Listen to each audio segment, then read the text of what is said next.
What do I think are the three best in franchise history? Let's start at the beginning. 1961, in the third round of that draft, the Vikings selected Fran Tarkenton, who was also drafted by the Boston Patriots in the AFL draft, but signed with the Vikings. Retired with pretty much every passing record in NFL history. Really the first dual threat quarterback and still the best quarterback the Vikings have ever had. But also in this draft, you have the Vikings' first star player, their first ever draft pick, and their first ever All-Pro, Tommy Mason, as well. And then in the fifth round, they took Ed Schrockman, like another key member of those 60s Vikings teams. I mean, in his 40 career interceptions, still ranked third all time.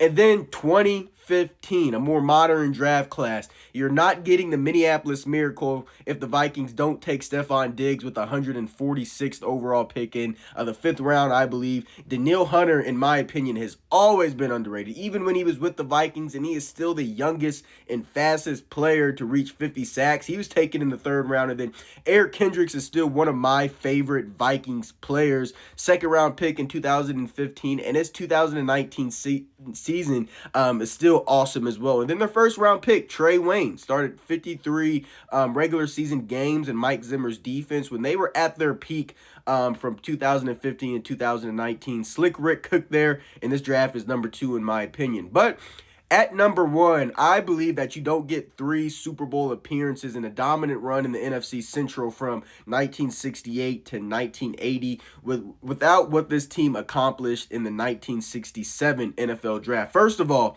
15th overall pick, Alan Page, outstanding player we know on and off the field. The first and only one of 2 NFL defensive players to win the MVP award. And, you know, if they would have won maybe, one Super Bowl, we're discussing him as possibly probably the best defensive player ever. That's in my opinion. But the Vikings in this draft also took another Ring of Honor member, Bobby Bryant, who made some outstanding plays during the playoffs in 1973 and 1976.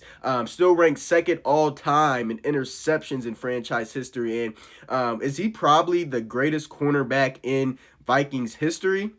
Very clutch for this team in the 70s. But in this draft, you also have key contributors as well. Gene Washington, Bob Graham, John Beasley. And they took Clint Jones, I believe, with the second overall pick. But this draft was pretty impressive.